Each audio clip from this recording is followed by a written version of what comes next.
future, talk radio will actually educate, inspire, and make you think.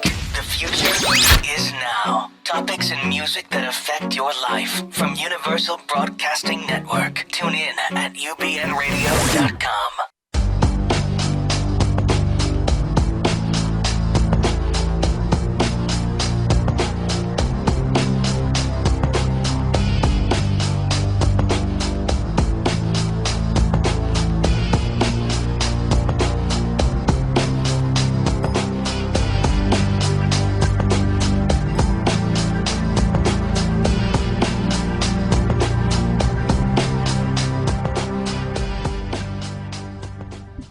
And greetings and salutations, everyone. You have tuned in to Dr. Judy WTF here on the UBN Radio Network. And, of course, WTF stands for What the Freud. And last week, if you tuned in, it was What the Film. We did our first shrinking of a film. It was 50 Shades of Grey. So if you didn't see the movie or you wanted to know the real story behind the movie, go check out our show. And you can pull that on Stitcher, iTunes, or, of course, here at ubnradio.com. And this is a call-in show, and we're really anxious to have you call in today because we're going to be talking about anxiety. And the phone number is area code 323-843-2826. So if you want to get on the couch with Dr. Judy, or you have an emotional ouch, get on the couch. I like that a lot. We came up with that one last night. I was having a good time with it. The show is sponsored by the Psychological Healing Center, which has offices in Sherman Oaks and Beverly Hills. And if you can hear our voice, on the phone and Skype. Yes, we are extending therapy to teletherapy, and I really appreciate the people who've been listening and calling me and requesting teletherapy Skype.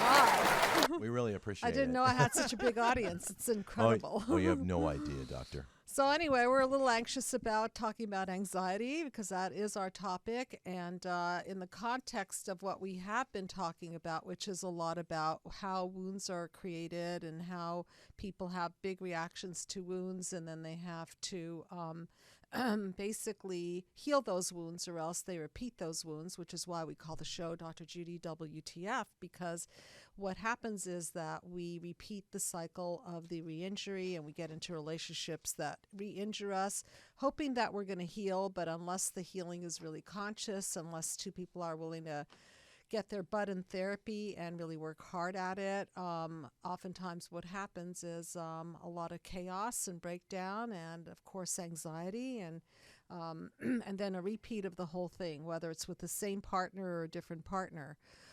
So a little bit about the mind map, because that is the basis of the system that we're going to look through the lens of tonight and every night. That Dr. Judy, of course, has developed. And if you're listening to this on Stitcher or iTunes, you can pull it up at drjudywtf.com. So for those of you who are tuning in for the first time, the mind map is it's a perceptual lens through which to see life. And it's a perceptual lens through which you can begin to see the wounds of childhood and how they affect you. And basically, where anxiety fits into all of this is that if we don't have the emotional ingredients to form a healthy human psyche, like breastfeeding, unconditional attunement, meaning that the mother is putting baby before herself, a lot of eye contact, a lot of skin contact, lots of time with a baby, a parental dyad, or I call them the pillars that support the family system. If we're lacking that, then things don't go as well as they can, and people end up with all kinds of symptoms and reactions. So one of those reactions is anxiety, and that comes from anxious attachment, meaning that the baby didn't have an opportunity to really securely attach to the mother, and so therefore they get easily tripped up and easily activated by situations, and they don't have what I refer to as healthy boundaries all the time, and they don't have very good coping skills. And so anxiety is that horrible place within us that reminds us that something's not well and has to be really I was going to ask you, tuned to. you've written an article actually earlier this year, and we've had so many guests and whatnot, we haven't had a chance to get to it, entitled Navigating the Mind, Finding Peace and Moving Forward. But before we get into that, I wanted to ask you, from your perspective, Dr. Judy, what is the most common forms of anxiety you see in your practice in terms of in your patients? Well, first of all, there's anxiety that's induced by life stressors, obviously. I see a lot of anxiety that shows up in other symptoms, such as sometimes psychotic breaks. That's kind of like the end road of that. People come to see me because they're experiencing stress at work. They come to see me because they're anxious after a breakup. People come to see me because they're anxious before an exam. There's a lot of stress that's bearing down on the world right now. And of course, there's the general macro anxiety of, are we going to be blown up tomorrow? And, what's going to be with our economy? And there's just all kinds of levels of anxiety. And well, so a lot of that, some of that is a press trying to just generate news, create anxiety, fear, just because it sells newspapers, and you want to watch and see more. So I think some of it's self-induced. I mean, if you're having a big test, I remember when I was in college, I'd be sitting there at a 2-hour exam, and usually about an hour and 15 minutes into the 2-hour exam, I would realize, holy smokes, this is half my grade. And at that point, it was a little late. A little late? Should have realized that right away. Yeah.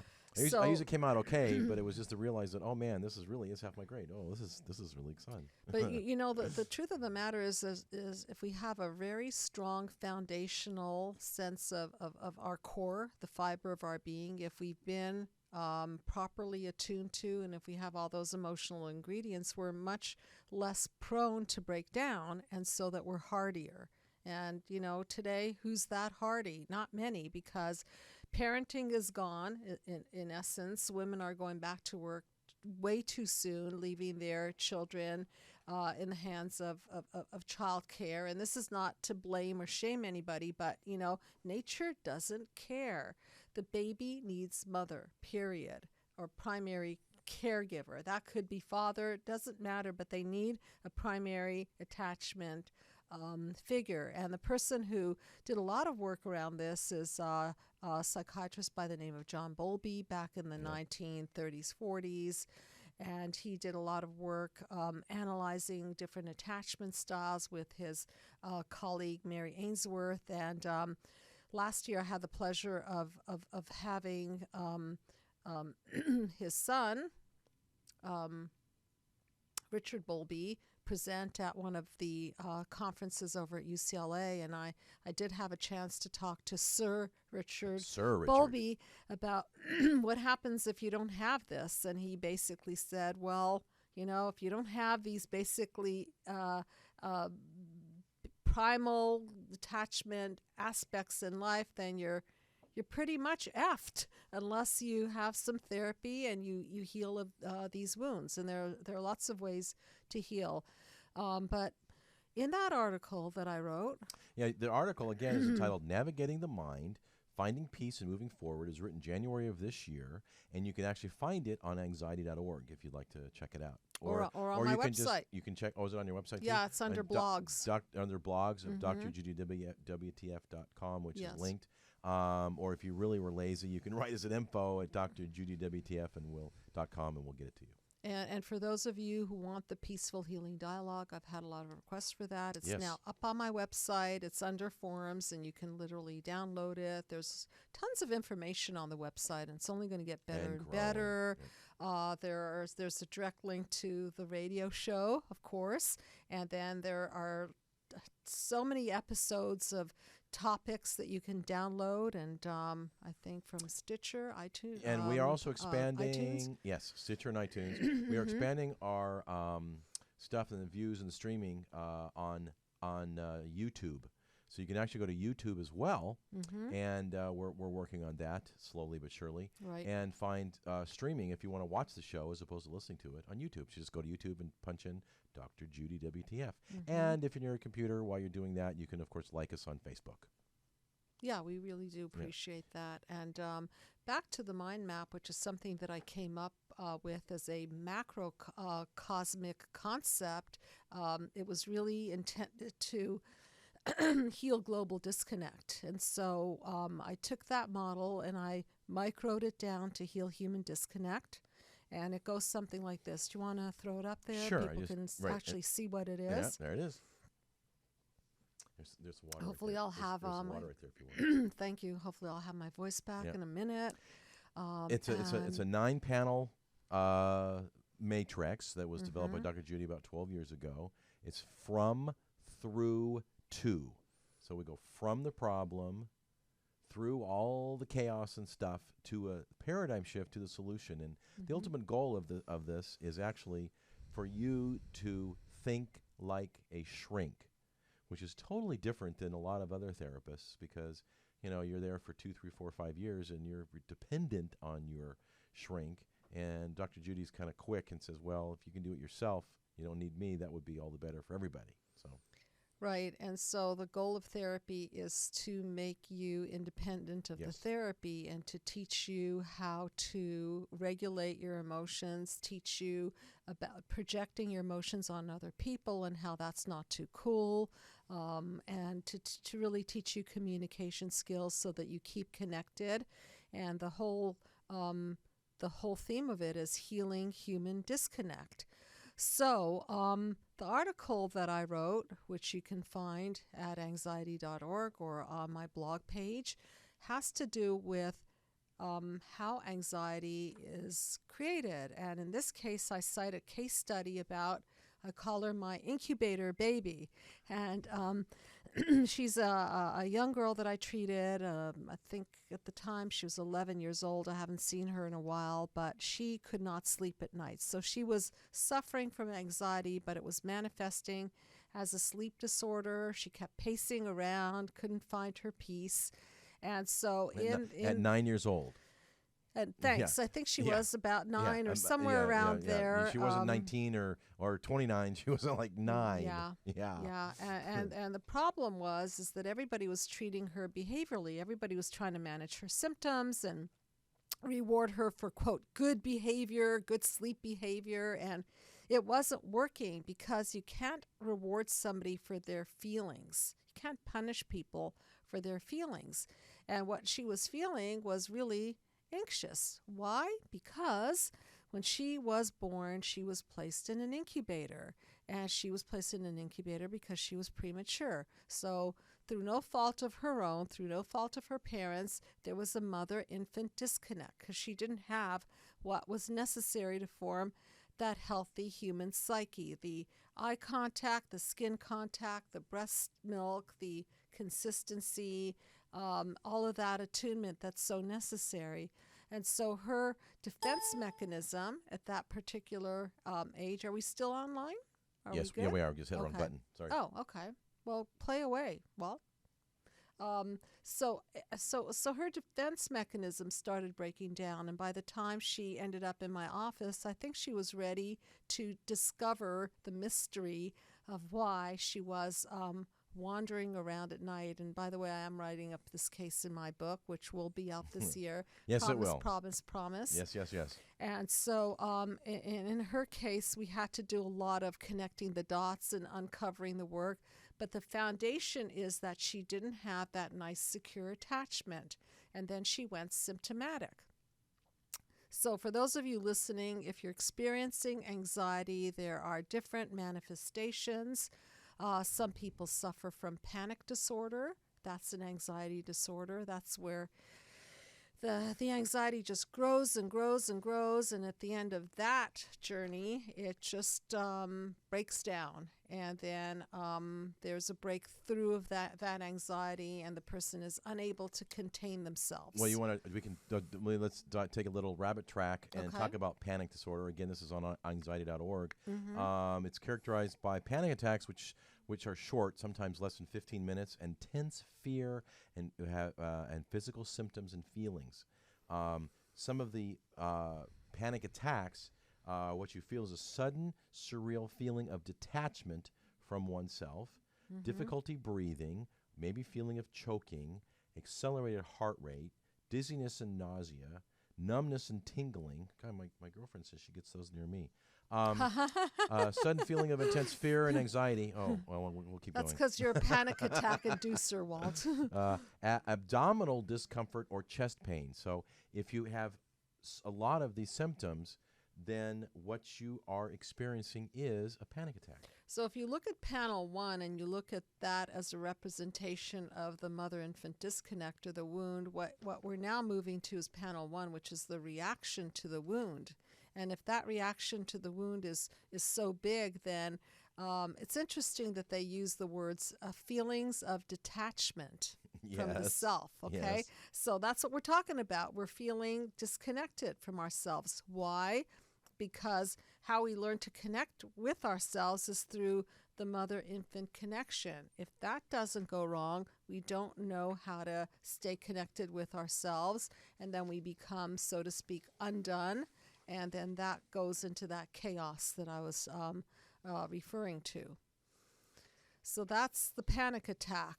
It's just an out-of-control reaction to a disconnect, and it goes on and on and on and becomes very psychosomatic, meaning that the mind and the body are interconnected. And so what's going on in the mind becomes shortness of breath, choking feelings, and then it's just uncontained. It's all over the place. And then that person doesn't know how to bring themselves back to a grounded state, because essentially they never learned how to self-soothe. And so it's not fun. No, it's no picnic. And then Yeah. when we get a little bit more general in terms of panic attacks, there's something called generalized anxiety, and or GAD, generalized anxiety disorder. Some of the symptoms of that are difficulty sleeping, which we're going to talk about in a minute, muscle tension, excessive irritability, fatigue, or feeling consistently, quote, on edge. I mean, one of the things that I just read these that helps a lot, easier said than done for a lot of us, is exercise.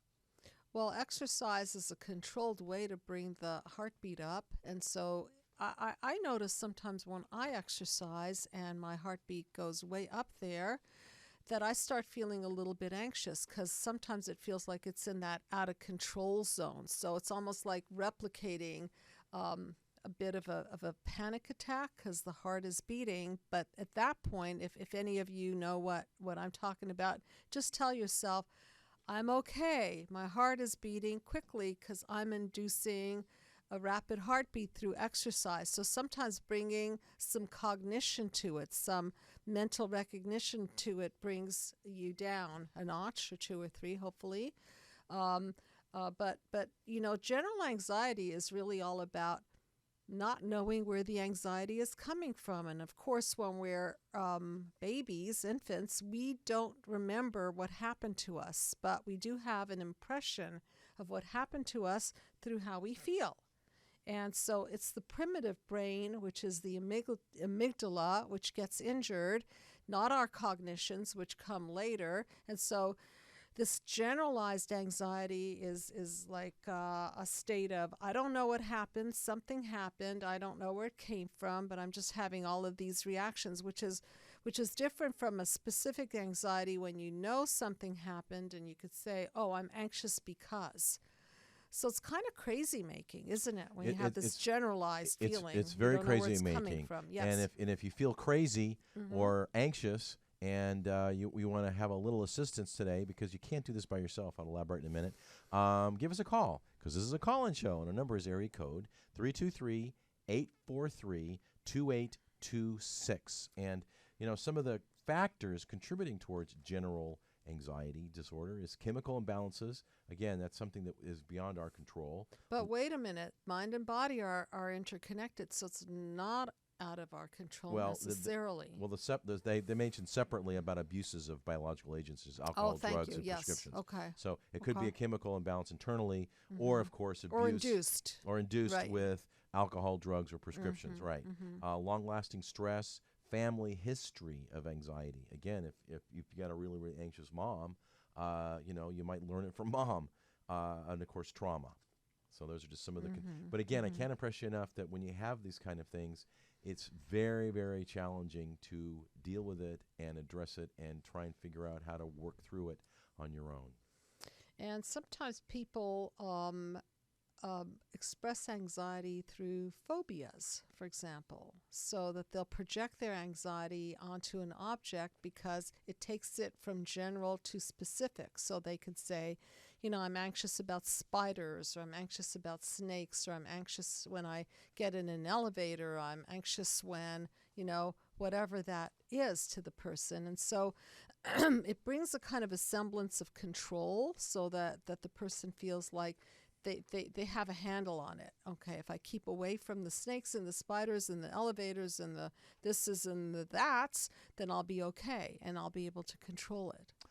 Well, yes, and again, there's an article on phobias on anxiety.org. I'm giving away all my secrets today.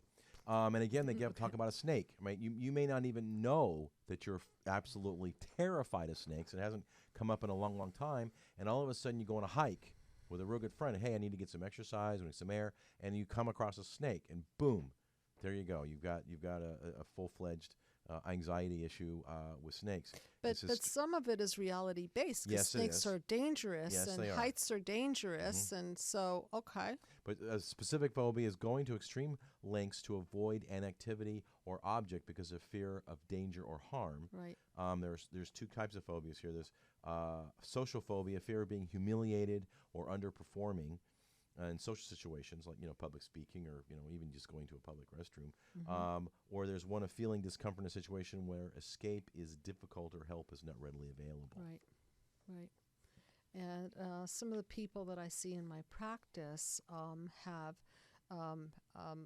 symptoms of anxiety that manifest as paranoia. I think this is all interconnected. You can't say, I suffer from anxiety, depression, paranoia, then I have all these different phobias. And so, because everything's on a continuum and it's not little categories DSM. It's connected. Right, diagnoses. It's all connected. And I like to see things more from a systems point of view and look at it through the lens of the mind map and look at it through the lens of emotional injuries. What is the cause behind this? How come you're having this reaction to the wound? And a lot of what I speak about in the therapy is people's core belief. And a core belief is not I talk about negative core beliefs. Negative core beliefs like I'm not good enough, I'm not lovable enough. Core beliefs like I'm stupid. I'm not worthy. I'm not worthy. Unlovable. Right. Mm-hmm. It's interesting that you start the article with the one you wrote on anxiety, feeling stuck in a rut and not knowing why. And I think that's obviously, from our perspective, in terms of healing human disconnect from ourselves as well as others, is the foundation. Yes. Is the cause. Right. And so when someone is feeling core belief. A core belief, core belief for an anxious person might be something like I don't feel like I'm in control of my life. That might be a core belief. And that goes back to cause. And everything points back to cause because I see symptoms as a kind of a language, a hieroglyphics, if you will, that let us know from a psychological detective perspective what happened, who done it, what happened. And it's always our caregivers. And I didn't say they're at fault. I say that our caregivers are the cause of the outcome of their children's lives, and then their parents were the cause of the outcome of their lives, and so on and so on and so on. So this is multi-generational, and the way that we can break this multi-generational transmission process, if you will, is by becoming healthy and becoming better parents and practicing attachment parenting and being stay-at-home moms or dads and nurturing your child and breastfeeding and eye contact and skin contact and all of that stuff, because that's what's going to form a healthier next generation. Yeah, I mean, you want to be an anchor, for goodness sakes, from your child. I mean, they don't know any other way to do it. I mean, we talk about the fact all the time. One of my favorite Judaisms is childhood is a hostage situation. Right. And unfortunately, the victim, if you will, of that is is our children if we're not doing what we're supposed to do. Yes, our children are always going to be the thermometers. They're going to tell us how we're doing. So they're little mirrors. So if the family dynamics is sick, then the children will get sick. And oftentimes parents will think that oh, my child isn't doing well. There's something wrong with my child. And I'm thinking, wait a minute. Let's look at the family dynamics. Let's take a look at what's happening within your system and why is your child peeing in her bed? Why is your child very, very, very anxious about going to school? Why is your child cutting herself? Okay, and it's not a symptom of where the child is isolated and having symptoms. These symptoms are born out of family pain and dysfunction. My sister is a clinical psychologist in Boston, and she specializes in child therapy. Mm-hmm. And the story is the same. I mean, notorious. My kid is messed up. Fix the kid. Right. And it's common parental request. Yeah. And she's going, time out here, Tonto. Mm-hmm. Let's talk about you because you're the parent and blah blah. And, right. No. Just I'm dropping my kid off. Fix the kid. Wait, I'll be back. Right, Walton. That says a lot about. That tells the clinician Hello? a lot. Okay, so that Hello? tells the clinician that the parent isn't going to take any kind of responsibility, that the parent really isn't that interested in getting involved, and then they aren't involved. They're for not goodness involved, sakes. and that is the problem. Yes, it is. So I've had parents like that. They don't like me very much because I want to see the family, and I do have people on my staff who do specialize in children, and sometimes we do have to start with the child, and sometimes the child has to be seen because they're so messed up by their family system that they just need a child advocate, and they need somebody to vent to and get their head on straight and understand that they're not crazy, that the system is. An advocate, for goodness sakes. Absolutely. Yeah. Absolutely. If you're just tuning in, you are listening to Dr. Judy WTF, which is What the Freud this week. Last week we shrunk our first movie, which was What the Film, which was 50 Shades of Grey. So you got to check that out. And I think you'll get a little different perspective of what the movie's about, let alone all the hoopla from the media. So if you want to see the movie before you hear the shrinking of it, go ahead, because you'll never see the movie the same again if you hear what we have to say about it. So. That's absolutely true. Disclaimer. And and we because every week we shrink a song, which we're going to be doing today. And again, we go through the lyrics, and you will never hear the song the same again. So we're going to be shrinking other movies. And if you have any requests of movies to shrink, we'd love to hear from you. Mm-hmm. And you can write us at info@drjudywtf.com and listen to previous shows either on YouTube, iTunes, or Stitcher, or of course here at UBN Radio Network. And of course, I am your host, Walt Lusk, by the way. In terms of dealing with anxiety, I mean, conservatively, there are literally over 40 million American adults, we aren't even talking about children, that have some form of anxiety. So, I mean, this is a huge, huge, huge challenge. And a money-making machine, because the pharmacological interventions, the Xanaxes and all of the prescribed medications for anxiety, which actually work temporarily and are Band-Aids and sometimes quite necessary to get people through immense stress. But sometimes people get addicted to these medications. Sometimes they don't do the necessary work to heal, so that they slap on the Band-Aid, and that's how they live, and no growth. And I wanted to make a comment that there's so much self-medicating going on around anxiety. Absolutely, people are drinking, there's smoking. Drug use, abuse. I actually, for those of you who do smoke, I do have a book out on my website called Dr. Judy's Habit Breakers Stop Smoking Plan, and go ahead and access it if you need. But one of the things about smoking in particular is that people use a cigarette to calm down, but then it gets them anxious, so they need more cigarettes. And I just we had a call in, we just lost it. Hopefully call back. The thing, one of the things I want to touch on is social anxiety disorder, or SAD, which I think is kind of interesting. Again, it's acute awareness of social situations, acute self-awareness of social situations, anxiety in public spaces, illogical or extreme fear of being judged and watched by others, excessive fear of humiliation and embarrassment, Sure. and physical symptoms such as in social settings as difficulty breathing, accelerated heart rate, nausea, dizziness, or stomach discomfort, which is interesting. We're going to get into 12 signs that you might have anxiety in a minute. And 2 of them are stomach issues and sleep issues. And one of the bigger, they have drugs on there. So, hey, we're back. Okay, great. Hey, thanks for calling. You're on the couch with Dr. Judy. Hi, it's Leanne. Well, hi, Leanne. I heard your show, and I thought I'd give you a call. Well, thanks so much for calling. So you have some anxiety questions or challenges? Yes, I do. And Hi, I thought thank Dr. Judy would you. be able to- I wanted to thank you for Hi. calling in, and yeah, please talk a little bit about what's going on in your life right now. Well, right now I live in Crescent City, and I would like to live down south. And we have death in the family, and then Mom got sick today and was in the hospital. And Sorry. and then my mom died 6 years ago, and I'm not really over that.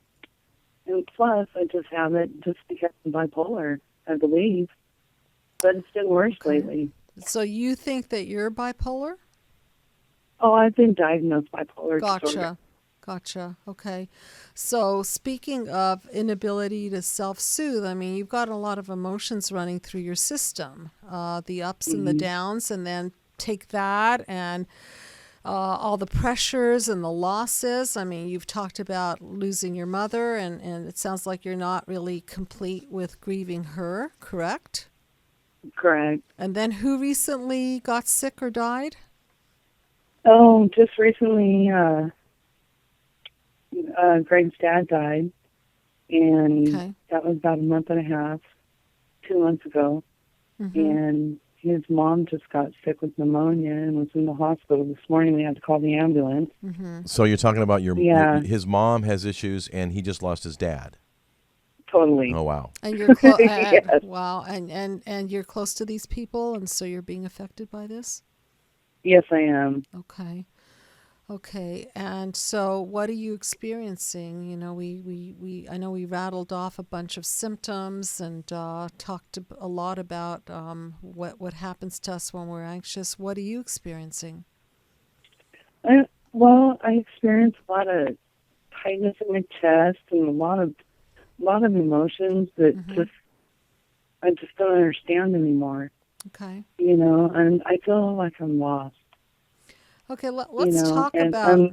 I'm not understanding my anxiety or the things the feelings that I'm having now.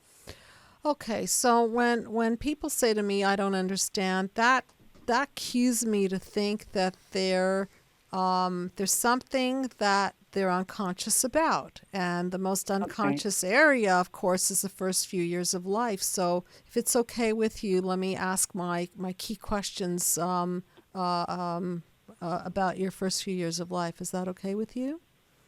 Sure. Okay. So were you breastfed? No, I wasn't. Okay. Was your mother stay at home? Yes, she was. Okay. Was she nurturing and warm and pretty attuned to you? Oh, very. I'm sorry? Very. Okay. We were so in tune. Okay. She was so in tune with me, and she was always with me. Okay. Did your mother suffer from any anxiety or depression or bipolar herself? Clinical depression. Okay. As far as I know. Okay. Was your father in the picture? No, he wasn't, but I did hear and find out that my father was schizophrenic as well. Okay, so, as I begin to listen to you, some of your first few years of life was very, very strong. You had a really strong, loving connection with your mother, which is wonderful. But if we can both listen carefully to all the disconnects, we can hear them loud and clear, such as a depressed mother, right? A depressed mother is turned inward. So as much as she's attuned to you and loves you, she's also spending a lot of time inside managing her own emotions, which makes her not as emotionally unavailable to you as maybe you needed her to be. Does that make sense to you? Yes, it sure does. Okay. A little bit. Okay, so think about it this way. When someone is depressed, they're licking their own emotional wounds. So it's really, really hard for them to be external and reach out because they're so internal, because they're hurting. Okay, and then on top of it, your father wasn't in the picture. He was schizophrenic, so he broke off from reality into his thought disorder. And then therefore your mother wasn't really nourished by her partner, correct? Because he wasn't around. Yes, right. Okay, so Yeah. right? Okay, so think about Yeah, you're totally right. Okay, so your mom is all alone and she's got this baby and she doesn't have a father figure. You don't have a father figure. She doesn't have a partner to really be by her side. And even worse, he's sick. So now she's really having to cope with a lot of stress, a psychotic husband or a divorce or financial. Did you guys have a lot of financial stress on you at the time? My mom always made sure we had money. I mean, we had food in our mouth and all the time. Okay. Clothes on our back. Mm-hmm. She always made sure of that. Okay, so looking at that, there's a lot of light and there's a lot of darkness. A loving, warm mom, and she really worked hard to make sure that you were okay, physically okay, and had clothes on your back, as you said. And then the darkness was that she didn't have the support system from a loving husband, and so that the nurturer, who she was, wasn't being nurtured. Okay, does that make sense that she's not being nurtured? Yes, so it she does. doesn't have the trickle down. She doesn't have as much to give to you. So here you are now. You got some of the emotional goodies and you didn't get some of the emotional goodies. And now life is hitting you how it's hitting you. And your friend is triggering all kinds of feelings of loss and kind of a sense of, I don't know how to handle it. And so I'm thinking that you might want to have a little bit of empathy for yourself and understand that this is really overwhelming and what you grew up with was very overwhelming and maybe you didn't have all the tools necessary to soothe yourself and to contain all of these emotions, especially having a father that was psychotic. Were you around him much? Not really. My mom really hid from him. She ran from him a lot. We moved a lot. I can imagine. Well, We did move a lot. that would cause anxiety. Yeah. Yeah. Okay, so one of the things that we didn't talk about tonight is that anxiety is actually sometimes thought of as a defense against depression. Okay, so if your mother was depressed, think of her as she fell in the hole of depression. And so before you fall in the hole, right, you're standing at the precipice of this hole. And how does one feel when they're standing at the precipice? Yeah. Okay, makes sense. So there's this level of anxiety of not knowing what's going to happen and not knowing what the future holds and not knowing if anybody's really going to be there for you and not knowing who's going to be in your support corner. And so there's this kind of a feeling of ungroundedness, if you will. Yes. Right? Yes. And the more pressure that's taking place, all these people are in their chaos and their grief. And so what I'm thinking is this is major, big time triggering you. Triggering feelings of loss, triggering feelings of fear, triggering feelings of not knowing how to manage your own emotions, which is the bipolar, right? Isn't bipolar a kind of a symptom of your way up there and then your way down there and you don't know how to self-regulate and in between you're anxious, right? I'm on a lot of medication. You are? Okay. Are you on lithium? Not anymore.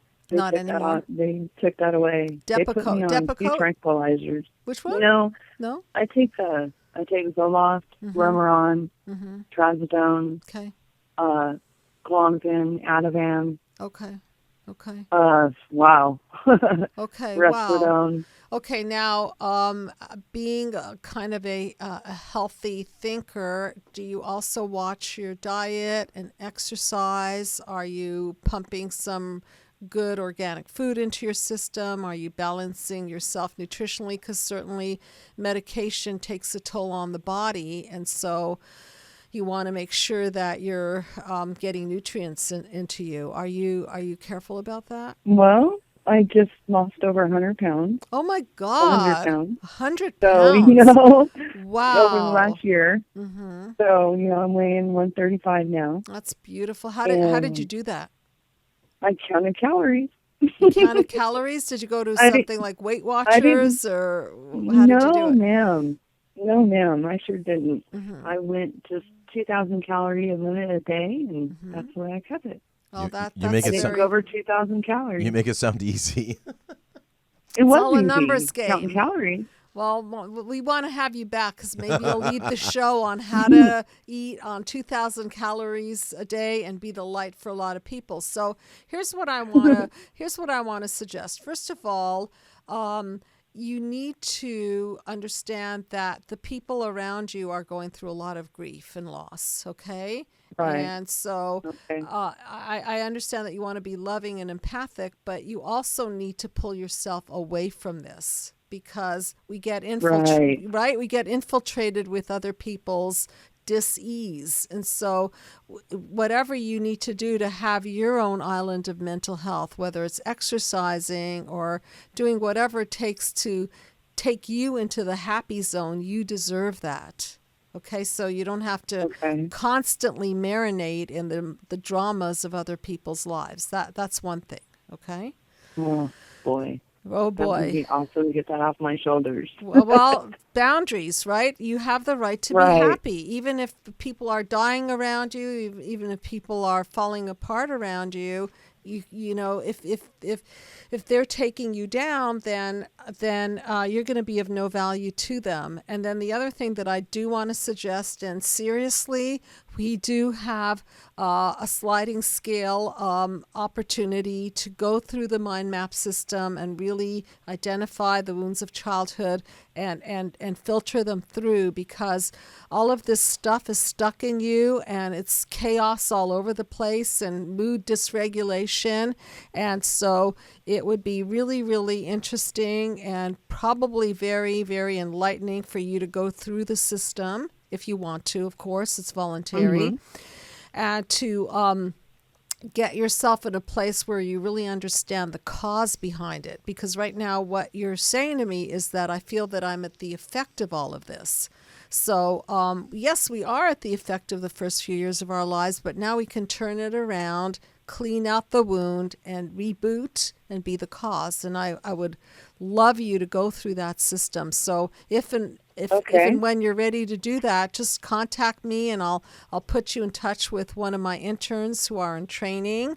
And we'll get going. We could do teletherapy or phone therapy.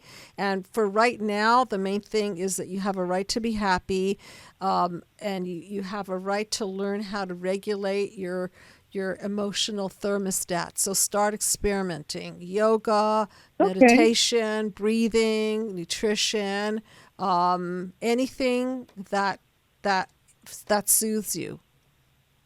All right. Well, thank you, Dr. Judy. My pleasure. I really appreciate the call. Thank you so much for calling. Well, thank you guys for having me. And we hope to and hear from you talking soon. with me. Thanks. All My right. pleasure. Bye-bye. Okay, be well. Well, there you go. We got a call in. Yay. Yes.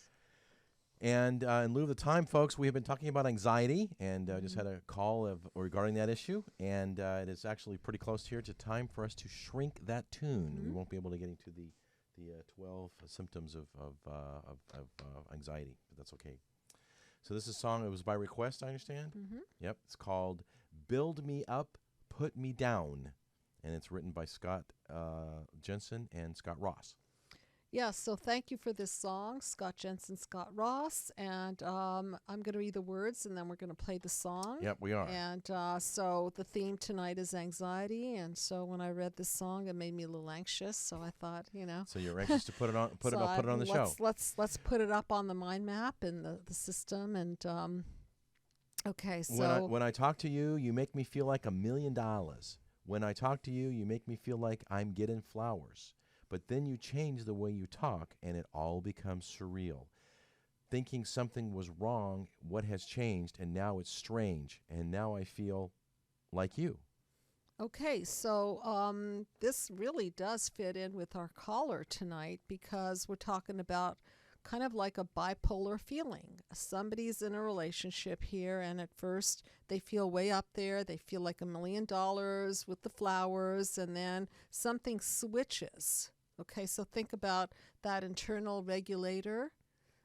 Whether it's the relationship that trips the person up and then starts sending the person in chaos, and everything becomes surreal because the disconnect happens, and then something feels strange, something's changed, and now the person thinks they feel like you, like the original projector.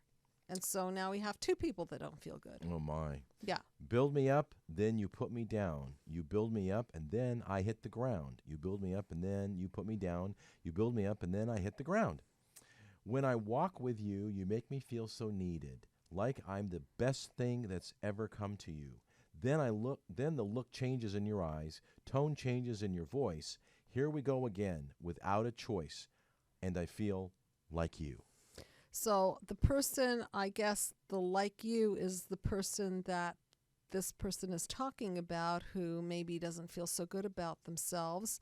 And so, it's really interesting because when we're not able to emotionally regulate, we try to surround ourselves with people who do regulate us. And what happens is that we end up being tripped up and triggered by them anyway. So at first, feels so good, and then again the tone changes, and instead of saying with a peaceful healing dialogue, when you say blah blah, it makes me feel blah blah, suddenly there's this chaos inside and the darkness, and everything becomes stuck and chaotic and goes downhill from there, and there's no real interconnection and communication. It's just up and down and up and down. Say, what a roller coaster. Right.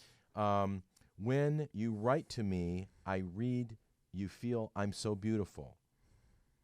And it seems that we start again anew. But then the other one comes back, changing of your mood, and again I find myself reaching for the tools of a fool when you build me up, and then build me up, then you put me down, you build me up, then put me, and then I hit the ground. Right. So this is almost like a little bit of a borderline kind of stuff that we talked about, the borderline who feels abandoned and then gets soothed by the relationship and then gets triggered with abandonment, and then this just keeps cycling through. The beautiful, the anew, hoping that other person will esteem them, which, it's a good idea for other people to esteem us, but if we don't have a core regulator within, then we're always going to be tripped up and hit the ground, no matter how much that other person tries to esteem the other. And then the last stanza, how can you tell me all the bad things about me? Tell me all the things that you want to change. Then you turn and say you're hurt so badly, and then it's been strangely just a foolish game. Well, at least this person recognizes that it's a foolish game, and the game starts with cause, and the game starts with mother-infant disconnect and father-infant disconnect, and then the lens is cracked, and the whole life looks like a bad, what the Freud Groundhog Day repetition principle of the original wound. Because you're looking through the cracked lens. Correct. And nobody's really communicating. No one's saying, look, this doesn't feel good. And everybody's projecting and everybody's being triggered. So this whole anxiety-induced relationship, if you will, just feels like a cracked lens perception. And no one's healing. They're just recapitulating the wound over and over again. It's just like a roller coaster. Right. Over and over again. Right. So if you're anxious to learn more about anxiety, check us out at drjudywtf.com. I'm your host, Walt Lusk. You've been listening to Dr. Judy WTF, which, of course, is What the Freud. And we're now going to play our song. Again, you can catch us on Stitcher, iTunes, YouTube, and like us on Facebook. So thanks so much for listening. Yeah, thanks for thank calling. you. And thank you to the artists of the song. Yeah, and thanks for the artists of the song. So until next time, God bless everyone.